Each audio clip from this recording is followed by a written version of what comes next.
Have you ever been so overwhelmed that you just feel like doing this? Hello and welcome back to my channel. So all of us from time to time may feel some sensory overload. But those of us in the autism spectrum feel it much more often than normal and at much more intensity than normal. Okay?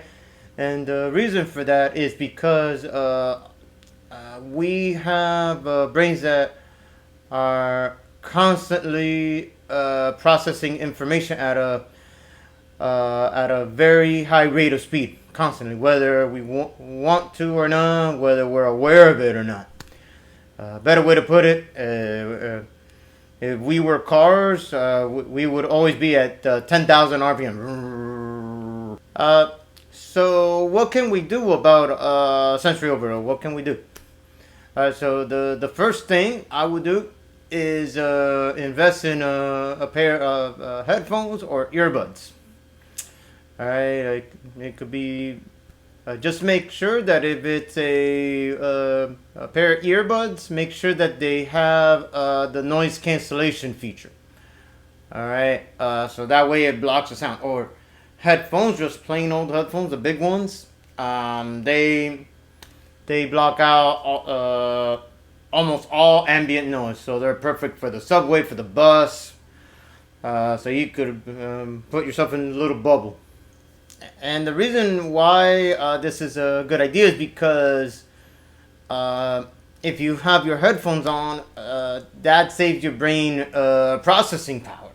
So you're not absorbing so much. You're not dealing with all the noise that's going on around you.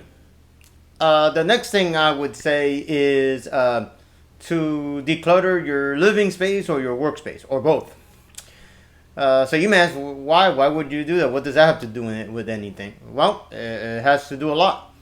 The more things you have, the more your brain has to work. Okay, so what's this? What does this do? What does that do? Why is that there? And so the best thing to do is try to donate some of your stuff that you don't normally use, or sell it. Just do that, and then you have less. You're worried about less. You don't have that much stuff, and your brain works better. It's more efficient. There's less to deal with. All right. So the next thing I would say is set boundaries. All right. All of us have a friend that they're a little bit too much. They either talk too loud, or when they talk, they ramble and they don't stop talking, or in some other way they're just overwhelming. They're a little bit too much.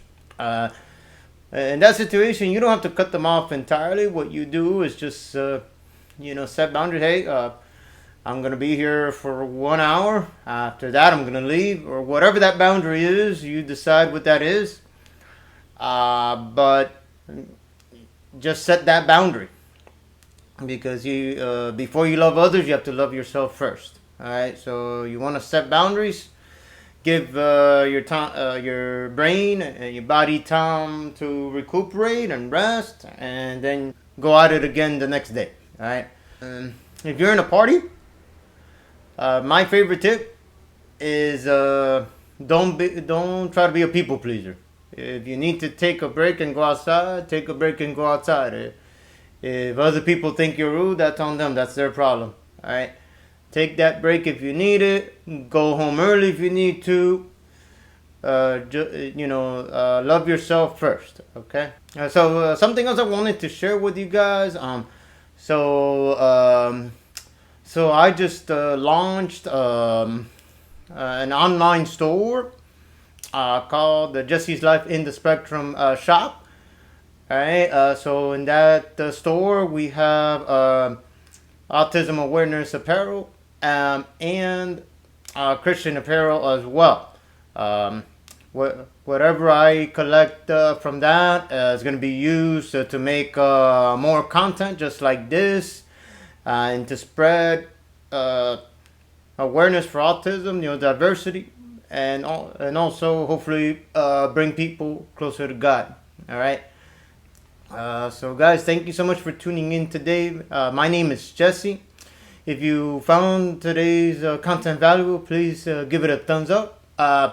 And I would love you to subscribe so you can see more content like this.